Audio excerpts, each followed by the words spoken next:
Assalamualaikum warahmatullahi wabarakatuh. Alhamdulillahirabbil alamin wassalatu wassalamu ala sayyidina Muhammadin wa ala alihi wa sahbihi ajmain. Amma ba'd. Kembali lagi bersama saya Muhammad Fat Azizi. Kali ini kita akan meneruskan video yang kemarin. Kali ini kita membahas marhalah fikih yang pertama, yaitu marhalatut tasyri', fase pensyariatan. Langsung saja kita baca. Bismillahirrahmanirrahim. Bimujarrati bi'atsatin Nabi sallallahu alaihi wasallam, setelah diutusnya Kanjeng Nabi Muhammad sallallahu alaihi wasallam, bada'a at-tasyri'ul islami, dimulai pensyariatan Islam, wastamarra ila wafatihi sallallahu alaihi wasallam, dan berlangsung hingga wafatnya Nabi Muhammad sallallahu alaihi wasallam. Wa tatadahu ma'alimu hadhil marhalah, dan menjadi jelas ciri-ciri dari fase ini, min syakalil ati, dari bentuk-bentuk berikut. Nah, jadi fase pensyariatan ini nanti ada beberapa ciri-cirinya. Langsung saja kita baca at-tarikh, sejarahnya. Min bi'atsatin Nabi sallallahu alaihi wasallam, dari diutusnya Nabi, dari diturunkan wahyu kepada Nabi sallallahu alaihi wasallam, ila wafatihi, sampai wafatnya Nabi Muhammad. Nah, kenapa sampai wafatnya Nabi Muhammad? Karena ketika Nabi Muhammad sallallahu alaihi wasallam wafat, pensyariatan itu berhenti. Nah, dalam masa ini terbagi menjadi dua. Ada masa Mekah fi ahdil Makki sama fi ahdil Madani. Ada yang ketika Nabi di Madinah. Nah, ketika masa Mekah ini ada ciri-cirinya, ciri-ciri pensyariatan. Apa aja ciri-cirinya? Yang pertama, at-tarkiz ala usuliddin, fokus terhadap pokok-pokok agama, seperti yang turun, ayat-ayat yang turun dan hadis-hadis itu kebanyakan berkaitan dengan akidah, tentang tauhid, tentang akhlak. Jadi tentang usuluddin. Nah, yang kedua, ciri-cirinya adalah qillatut tasyri'at at-tafsiliyat, sedikitnya pensyariatan yang rinci. Nah, sedikit ini bukan berarti nggak ada sama sekali. Contohnya, pas di masa Makkah, pensyariatan sholat itu udah ada, tapi kayak sholat yang hal-hal amaliyah lah, itu ada, tapi cuman sedikit. Lebih fokusnya kemana? Fokusnya ke usuluddin, ke pokok-pokok agama. Nah, lanjut ke masa yang kedua, fi ahdil Madinah. Nah, fi ahdil Madani ini ketika Nabi hijrah.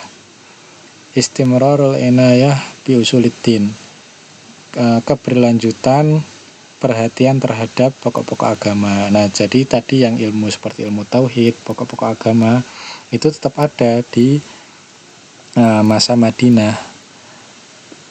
Terus ciri-ciri yang kedua adalah tasyri'ul ahkami at-tafsiliyah, pensyariatan hukum-hukum yang rinci.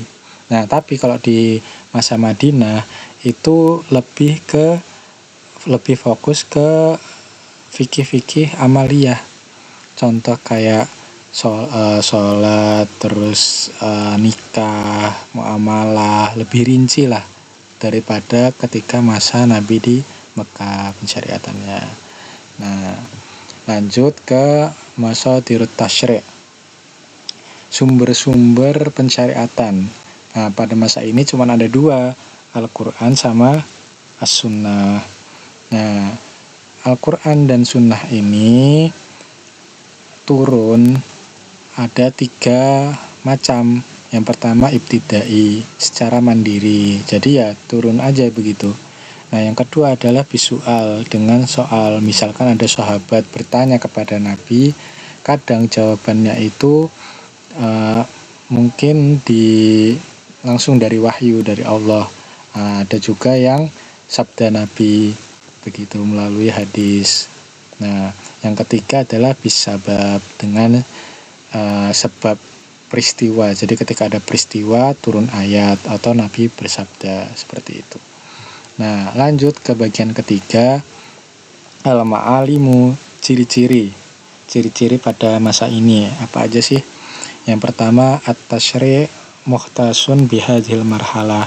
Jadi pensyariatannya khusus untuk fase ini. Jadi nanti ketika Nabi Muhammad wafat, itu pensyariatan sudah terhenti, tapi fikih tetap masih ada. Nah, kemudian qillatu majalil ikhtilaf, sedikitnya ruang untuk berbeda pendapat.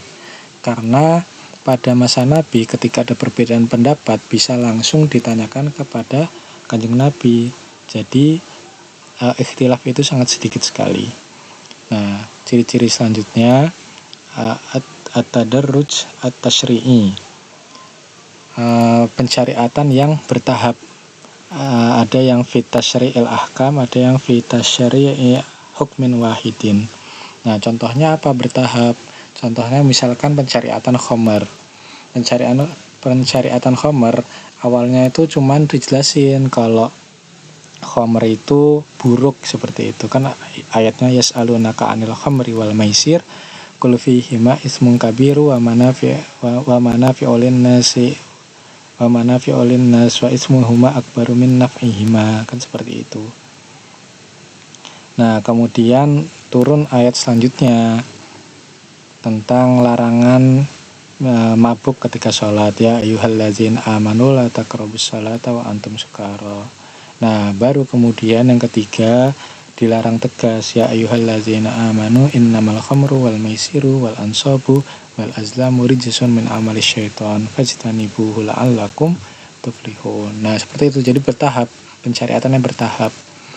Nah, kemudian yang terakhir tadribus sahaba alal ijtihad, melatih para sahabat untuk berijtihad.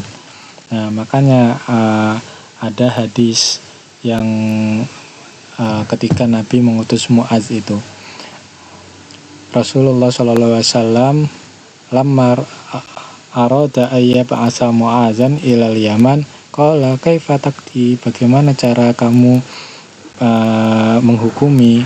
Faqala, maka Mu'adz berkata, aqdi bima fi kitab, saya beristihad dengan apa yang ada di Al-Quran. Qala fa illam yakun fi kitabillah, kalau nggak ada di Quran gimana? Qala fa bi sunnati Rasulillah sallallahu alaihi wasallam, maka dengan sunnah Nabi. Terus kemudian Nabi tanya lagi, fa illam yakun fi sunnati Rasulillah sallallahu alaihi wasallam, kalau nggak ada di sunnah gimana? Qala Mu'adz ajtahidu ra'yi wala alu, dan ketika nggak ada di Al-Quran dan di sunnah, maka saya akan berijtihad dan berusaha semampu saya. Fadaraba Rasulullah sallallahu alaihi wasallam sadrahu, kemudian ditepuk dadanya, wa qala alhamdulillahillazi waffaqa rasulillahi lima yurdi Rasulullah. Nah, seperti itu. Jadi Nabi juga melatih para sahabatnya untuk berijtihad. Nah, sekian dari saya. Kita akan melanjutkan di video selanjutnya. Assalamualaikum warahmatullahi wabarakatuh.